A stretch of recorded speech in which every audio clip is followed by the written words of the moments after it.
Seringkali kita mendengar kata normal di sekitar kita.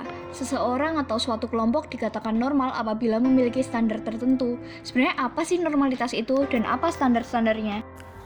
Apakah normalnya perempuan yang cantik harus memenuhi standar kulit putih? Apakah badannya harus langsing? Apakah kakinya harus jenjang? Apakah hidungnya harus mancung? Apakah matanya harus lebar? Atau apakah nada bicaranya harus lemah lembut? Apakah keluarga yang normal harus berasal dari pasangan heteroseksual? Apakah perempuan harus berperan sebagai ibu rumah tangga? Apakah pria dalam keluarganya harus berperan sebagai tulang punggung dan tidak perlu mengurusi pekerjaan domestik? Apa standar kesuksesan bagi pria yang normal? Apakah normalnya mereka harus menjadi CEO perusahaan ternama? Apakah normalnya mereka didampingi oleh banyak perempuan ketika sukses? Apakah normalnya mereka hanya bisa sukses ketika mengumpulkan banyak penghargaan bersama partner kerja prianya? Apakah normalnya mereka harus menafkahi dan memiliki penghasilan yang lebih besar dari perempuan?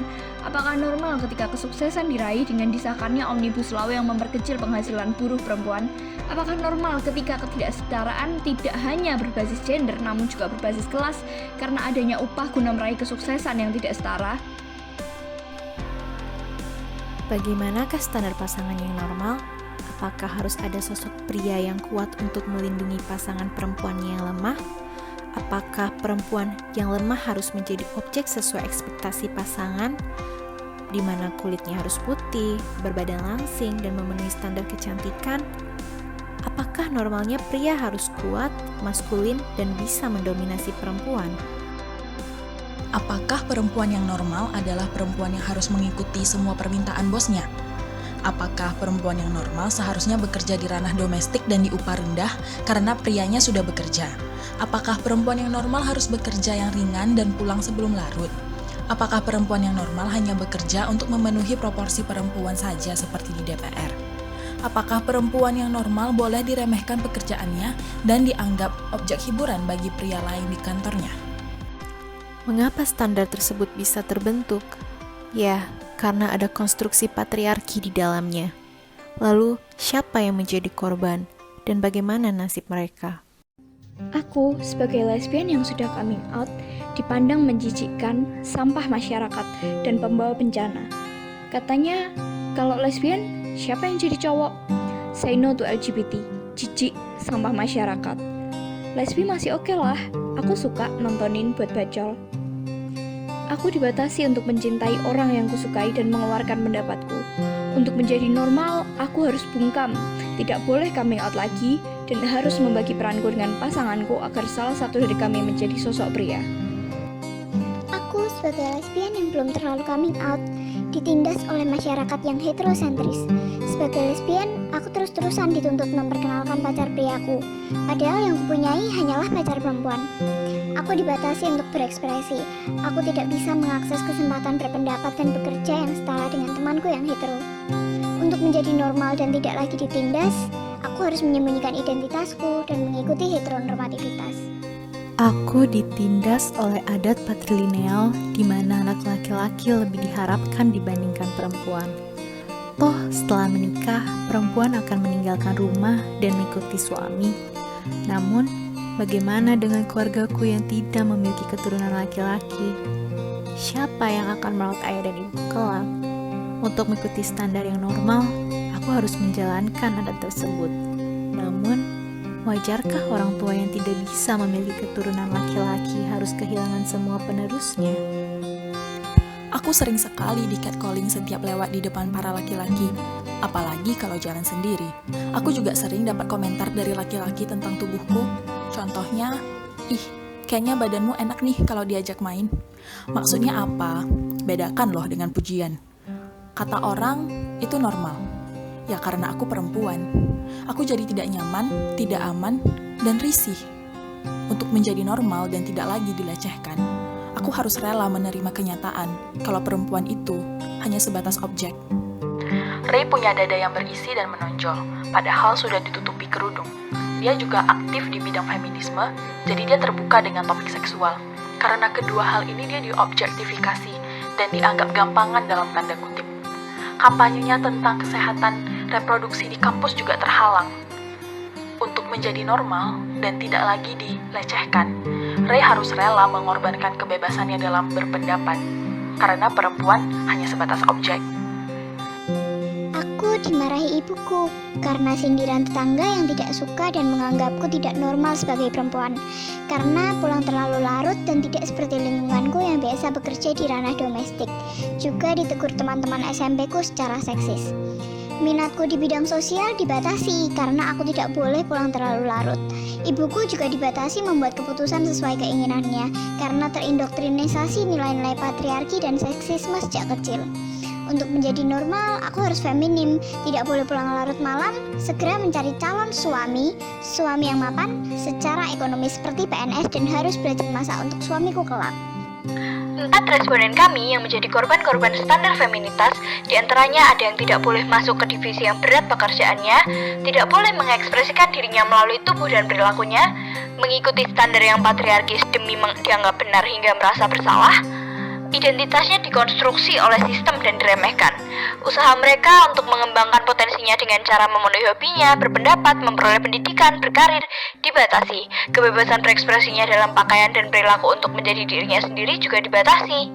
Untuk menjadi normal, mereka harus berteman dengan wanita saja. Tidak boleh melakukan kenakalan dan kesalahan seperti laki-laki. Tidak boleh beraktivitas yang dianggap tidak mencerminkan perempuan, bersikap lemah lembut, bisa bersolek, bisa masak, dan rela menjadi objek sesuai ekspektasi laki-laki. Aku adalah pegawai part-time dari sebuah kafe yang terletak di sebelah bar di salah satu kota besar di Indonesia. Kerjaannya happy-happy mulu ya kak, pulang jam segini mulu saya perhatiin, hati-hati bunting loh, kata abang gojek yang mengantarku pulang. Setelah tahu aku bekerja di kafe pun memang dia meminta maaf atas perkataannya, namun tetap saja menganggapnya seolah-olah bercanda. Potensiku untuk berkarir dan mencukupi kebutuhanku dengan usahaku sendiri dibatasi. Untuk menjadi normal, aku harus pulang sebelum larut meskipun kerjaanku belum selesai. Salah satu responden kami merasa ditindas oleh kultur agamis dan terkekang karena keturunan Jawa kental. Ia harus mengikuti kebiasaan leluhur untuk menjadi perempuan yang layak. Hal serupa juga dirasakan 2 responden lainnya. Pakaian terbuka, perempuan merokok, dan dikelilingi oleh teman laki-laki adalah sesuatu yang tabu. Mereka tidak bisa bebas mengekspresikan diri, menggunakan, dan melakukan apapun yang membuat mereka nyaman.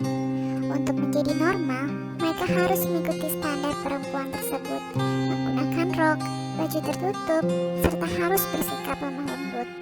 R ditindas oleh standar laki-laki di mana ia harus bersifat maskulin. Sifat lembutnya kerap kali ditentang dan dicemooh orang-orang di sekitarnya. Ia dibatasi untuk menjadi diri sendiri. Ia sangat terbebani, merasa takut, dan terganggu setiap kali berusaha melakukan sesuatu, entah berbicara atau bahkan berjalan. Untuk menjadi normal, ia harus bersikap sebagai laki-laki maskulin. Afrizal melihat relasinya diragukan sebagai pemimpin karena ia adalah seorang perempuan. Beberapa teman laki-lakinya bahkan merasa bahwa kewibawaannya akan hilang ketika mereka dipimpin oleh perempuan. Relasinya ditindas oleh struktur di mana laki-lakilah yang harus menjadi pemimpin. Perempuan dibatasi haknya untuk mengembangkan kepemimpinannya. Untuk dipandang normal, ia harus mengurungkan niatnya untuk menduduki posisi yang tinggi. Aku pernah menjadi korban patriarki. Aku ingin belajar silat, mereka bilang itu kegiatan laki-laki. Mereka menganggap diriku tidak bisa menjaga diri. Aku ingin pergi jauh menyendiri. Mereka bilang, aku harus ditemani, kalau bisa laki-laki. Aku dianggap tidak bisa menjaga diriku sendiri. Aku ingin sekolah seni. Mereka bilang pergaulan seni itu keras. Mereka menganggap aku tidak bisa menjaga diriku sendiri. Hidupku terbatas untuk menentukan pilihanku sendiri. Relasi perempuan dari responden yang bernama Dina dibatasi untuk menempuh pendidikan yang tinggi karena lingkungannya yang tidak sadar akan kesetaraan. Dia merasa potensi dirinya dikekang oleh orang tuanya karena terpengaruh oleh tetangga yang berpikiran ya, ujung-ujungnya perempuan hanya akan di dapur. Juga mendapat perlakuan yang sama tentang pendidikan.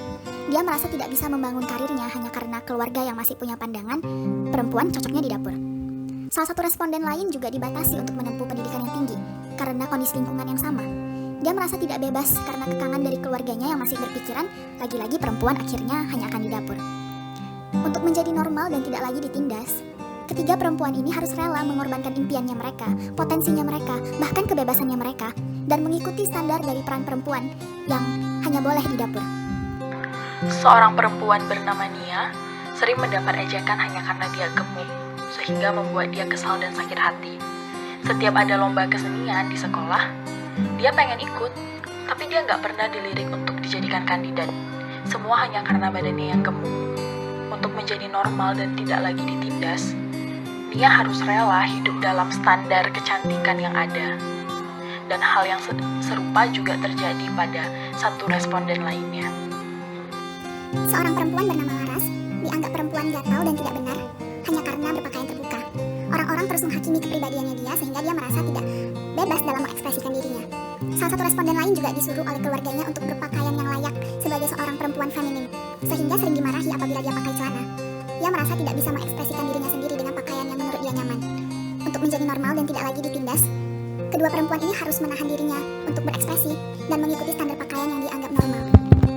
Hal sebaliknya terjadi pada Fat, seorang perempuan bernikah. Dia diremehkan dan dikucilkan oleh lingkungannya, bahkan dibilang teroris.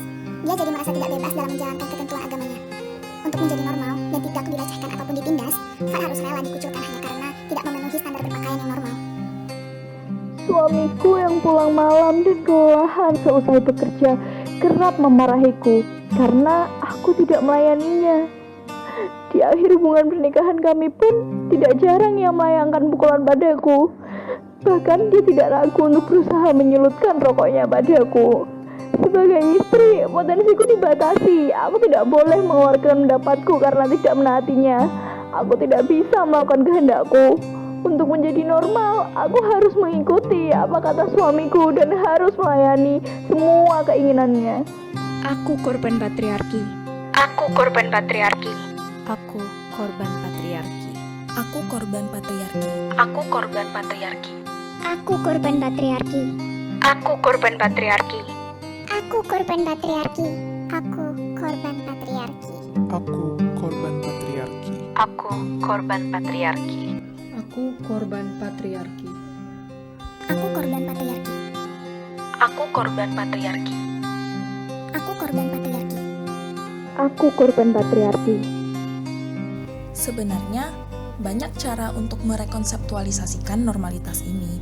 Bisa juga dengan cara sesederhana seperti yang kita lakukan dengan kampanye #AkuKorbanPatriarki. Jadi, ayo kita sama-sama rekonseptualisasi normalitas ini dan mendobrak patriarki. I ain't tryna. Yeah, ain't tryna be cool like you. Wobbling around in your high heel shoes, I'm clumsy. Made friends with the floor. 2 for 1, you know a bitch by 4. And 2 left feet, you know I always drop. First thing a girl did was a bop. And the whole damn cake and the cherry on top. Shook up the bottom, made a good girl pop. You ain't even here to party. Ken in the club tryna pipe a Barbie. I don't wanna go with the flow back then until I touch my toes. I don't wanna roll the boat. Wrist full of rocks and I hope I float. Big up yourself cause you know they don't. I chew cause they hope I show. I'm a bitch, I'm a boss. I'm a bitch and a boss, I'ma shine like glass. I'm a bitch, I'm a boss. I'm a bitch and a boss, I'ma shine like glass. I'm a bitch, I'm a boss. I'm a bitch and a boss, I'ma shine like glass. I'm a bitch, I'm a boss. I'm a bitch and a boss, I'ma shine Said like bitch on the glass. after, you been the before. I've been the stallion, you been the seahorse. Don't need a report, don't need a press run. All of my bad pics been all my best ones. I wear the hat and I wear the pants. I am advanced, so I get advanced. And I do my dance and cancel the plans. Said boo, don't be mad cause you had a chance. Yeah, said I took it and I ran for it. I win it and I stand on it. Money on the floor when we dance on it. Shine bright when I put a tan on it. Said I took it and I ran for it. I win it and I stand on it. Money on the floor when we dance on it. Shine bright when I put a tan on it. I'm a bitch, I'm a boss. I'm a bitch and a boss, I'ma shine like glass. I'm a bitch, I'm a boss. I'm a bitch and a boss, I'ma shine like glass. I'm a bitch, I'm a boss. I'm a bitch and a boss, I'ma shine like glass. I'm a bitch, I'm a boss. I'm a bitch and a boss, I'ma shine like glass.